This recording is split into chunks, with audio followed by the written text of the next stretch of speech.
ಇದೇನು ಅಂತಂದರೆ ಸರ್ಕಾರ ನಮ್ಮ ನೆರವಿಗೆ ಬರುತ್ತೆ ಅಂತ ನಿರೀಕ್ಷೆ ಸ್ವಲ್ಪ ತಪ್ಪಾಗುತ್ತೆ. ಯಾಕೆ ಅಂದರೆ ಯಾವ ಸರ್ಕಾರಕ್ಕೂ ಯಾವ ಅಧಿಕಾರಿಗಳಿಗೂ ಯಾವ ರಾಜಕಾರಣಿಗಳಿಗೂ ಭೂಮಿ ಬಗ್ಗೆ ಆಗಲಿ ಅಥವಾ ರೈತನ ಬಗ್ಗೆ ಆಗಲಿ ಕಾಳಜಿ ಇಲ್ಲ. ಇವತ್ತು ಸ್ವಾಭಿಮಾನದಿಂದ ಕೃಷಿ ಮಾಡಬೇಕು, ಸ್ವಾವಲಂಬಿಯಾಗಿ ಕೃಷಿ ಮಾಡಬೇಕು ಅಂದರೆ ಇವನತ್ತ ಯಾವ ತಂತ್ರಜ್ಞಾನಗಳು ರೈತನ ಹತ್ರ ಕಾಣ್ತಾ ಇಲ್ಲ.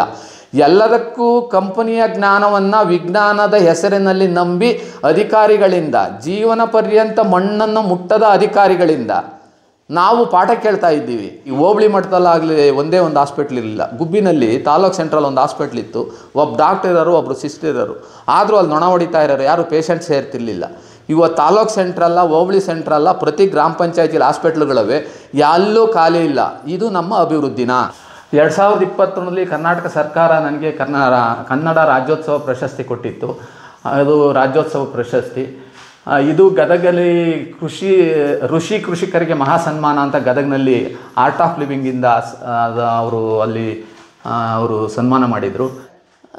ಈ ದೇಶದಲ್ಲಿ ಏನು ಜನಸಂಖ್ಯೆ 130 ಕೋಟಿ ಏನಾಗೈತೆ ಅಂತ ಹೇಳ್ತಾರೆ. ಇನ್ನೂ ಜಾಸ್ತಿ ಆದರೂ ಕೂಡ ನಮಗೆ ನಿರುದ್ಯೋಗ ಸಮಸ್ಯೆ ಇಲ್ಲ. ಸಮಸ್ಯೆ ಇರೋದು ಸರ್ಕಾರದ ನೀತಿಗಳಿಂದಾಗಿ. ಆದರೆ ಭಾಳಷ್ಟು ಸಾರಿ 12-13 ಸಾವಿರ ಇರುತ್ತೆ ಒಂದು kg, 30-40 ಸಾವಿರ ಇದ್ದಿದ್ದು ಹೌದು. ಅದು ಒಂದೊಂದು ಕಾಲಕ್ಕೆ ಒಂದೊಂದು ಥರ ಆಗುತ್ತೆ. ಏನೇ ಬೆಲೆ ಏನೇ ಆದರೂ ಕೂಡ ಲಾಭದಾಯಕವಾದ ಬೆಳೆನೇ. ಯಾಕೆ ಇದು ಗೋಕೃಪಾಮೃತ 2 ವರ್ಷದಿಂದ ಮಾಡ್ತಾ ಹೋಗ್ತಾ ಇದ್ದೀನಿ. ನಾವು ಮುಂಚೆ ಜೀವಾಮೃತ ಮಾಡ್ತಿದ್ವು. ಜೀವಾಮೃತ ಏನಂತ ಅಂದರೆ ನಾವು ಡ್ರಿಪ್ಪು ಸ್ಪ್ರಿಂಕ್ಲರಲ್ಲಿ ಕಳ್ಸೋಕ್ಕೆ ಬರೋಲ್ಲ, ಅದು ಕಟ್ಕೊಳ್ಳುತ್ತೆ ಸಗಣಿ ಹಾಕೋದ್ರಿಂದ. ಇದು ಗೋಕೃಪಾಮೃತ ಕಲ್ಚರು ಗುಜರಾತ್ನ ಗೋಪಾಲ್ಭಾಯ್ ಸುತಾರಿಯಾ ಅಂತ ಹೇಳಿ ಅದನ್ನು ಕಂಡುಹಿಡ್ದಿರೋ ಅಂಥದ್ದು, ಅವ್ರ ಹೆಸರಲ್ಲಿ ಪೇಟೆಂಟ್ ಆಗೈತೆ. ಇದನ್ನು ಮಹಾರಾಷ್ಟ್ರದ ಸಿದ್ದೇಶ್ವರ ಸ್ವಾಮಿಗಳು ದೇಶಾದ್ಯಂತ ಕಲ್ಚರ್ ಹಂಚ್ಬೇಕು ಅಂತ ಹೇಳಿ ಕರ್ನಾಟಕದಾದ್ಯಂತ ಹಂಚೋರಿಗೆ ಇವತ್ತು ನಮ್ಮಲ್ಲಿ 5 ಗಂಟೆಗೆ ಕೆಲಸ ಬಿಟ್ಟು ಹೋಗ್ತಾರೆ, ಕೆಲಸಗಾರರು ಕೆಲಸ ಮಾಡಲ್ಲ.